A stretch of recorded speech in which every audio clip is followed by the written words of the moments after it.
Assalamualaikum warahmatullahi wabarakatuh. Selamat pagi anak-anak. Pada video kali ini kita akan belajar tentang perkembangan teknologi produksi sandang. Tema 7, subtema 2. Perhatikan dengan baik ya. Adapun tujuan pembelajaran hari ini adalah 1. Siswa dapat memahami arti sandang dan teknologi sandang. Yang kedua, siswa dapat menyebutkan manfaat teknologi sandang. Yang ketiga, siswa dapat memahami proses pembuatan sandang atau pakaian. Nah, anak-anak, tahukah kalian kebutuhan pokok manusia itu?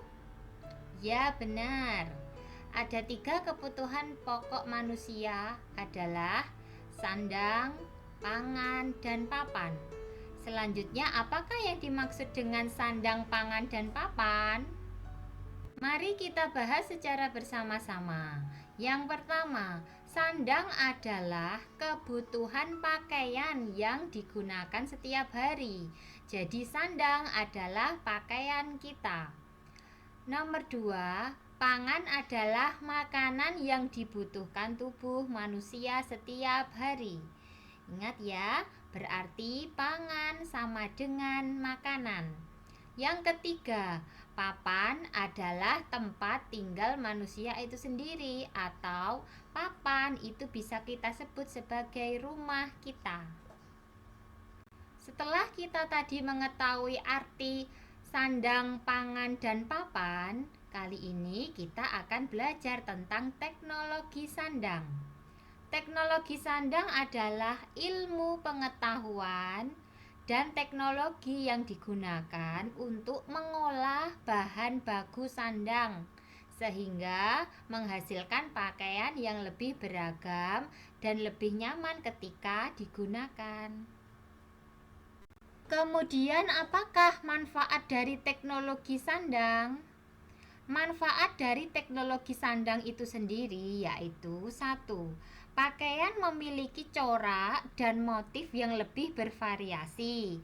Yang kedua, membuat jumlah produksi pakaian meningkat dalam waktu yang singkat. Yang ketiga, mempercepat proses pembuatan pakaian. Jadi pakaian yang kita buat akan menjadi cepat jadi. Nomor 4, mempermudah proses pendistribusian pakaian ke seluruh negeri. Artinya pakaian nanti bisa sampai ke berbagai kota di dalam ataupun luar Indonesia. Yang kelima, ditemukannya bahan-bahan baku pembuat pakaian lainnya. Itulah manfaat dari adanya teknologi sandang. Nah, sekarang apakah fungsi dari pakaian atau sandang itu sendiri? Yang pertama, pakaian melindungi tubuh kita dari cuaca dingin, hujan, dan terik matahari yang panas. Yang kedua, pakaian melindungi tubuh dari gesekan kulit dengan benda lainnya. Yang ketiga, melindungi tubuh dari gangguan serangga, contohnya dari gigitan nyamuk. Yang keempat, fungsi pakaian adalah sebagai identitas diri. Yang kelima, sebagai tanda status sosial. Yang keenam, sebagai simbol budaya. Kemudian sebagai baju profesi. Baju profesi itu adalah baju yang sering digunakan oleh dokter, polisi, dan sebagainya. Yang kedelapan, pakaian juga bisa digunakan sebagai status gender untuk membedakan antara laki-laki dan perempuan. Jadi, pakaian antara laki-laki dan perempuan itu berbeda. Bahan baku sandang itu sendiri terdiri dari 2. Yang pertama, bahan alami atau bahan yang kita peroleh dari alam. Yang kedua, bahan sintetis. Bahan sintetis adalah bahan buatan manusia. Bahan baku sandang yang berasal dari alam terdiri dari yang pertama, kapas. Yang kedua, ulat sutra. Yang ketiga, kulit hewan, bisa sapi, bisa kerbau, bisa ular. Kemudian yang keempat adalah tumbuhan rami, dan yang kelima adalah bulu domba.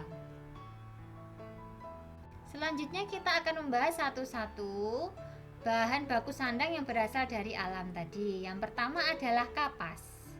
Kapas dapat kita olah menjadi kain yang sekarang kita sebut dengan kain katun. Kain katun itu tidak mudah kusut saat dicuci. Kain katun juga bisa menyerap keringat dan tidak berbulu. Contoh kain katun dapat kita jumpai pada pakaian kita sehari-hari. Di samping adalah contoh gambar pakaian yang terbuat dari kain katun. Yang kedua, anak-anak, bahan baku sandang yang berasal dari ulat sutra. Nah, pada fase kepompong, ulat sutra dapat kita olah menjadi kain sutra yang memiliki tekstur mulus, tidak licin dan lembut. Pada saat terkena cahaya, kain sutra ini akan berkilauan.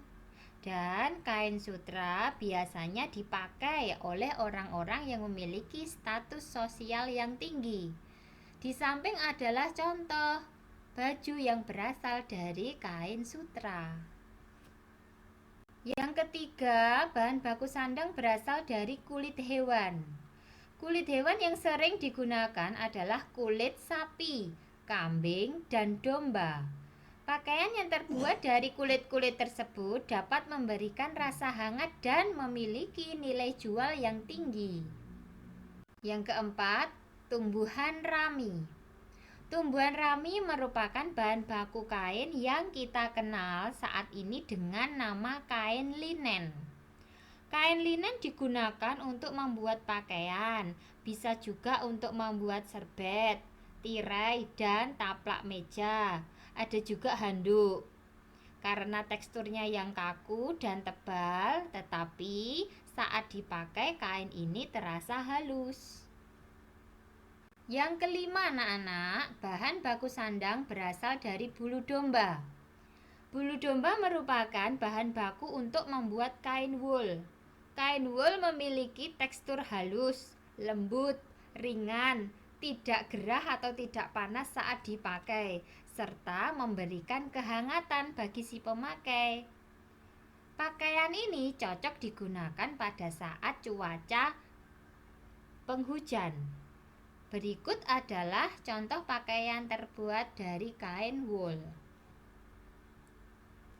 Berikut ini bahan baku sandang buatan atau sintetis. Contohnya adalah kain spandek. Kain spandek berbahan spandek bisa kita temui di baju olahraga. Jadi sebagian besar baju olahraga itu terbuat dari bahan spandek atau kain spandek. Kali ini kita akan mempelajari tentang bagaimana proses pembuatan sandang atau pakaian. Kapas yang diambil dari pohon, kemudian kapas itu akan dipintal. Nah, setelah dipintal, kapas itu akan menjadi benang, anak-anak. Benang ini nantinya akan ditenun menjadi sebuah kain. Nah, setelah menjadi kain, kain ini nanti akan dibuatkan pola baju. Kemudian oleh penjahit, kain itu nanti akan dijahit, kemudian menjadi sebuah baju yang akan kita kenakan sehari-hari. Nah, mengerti ya cara atau proses pembuatan pakaian yang berasal dari kapas.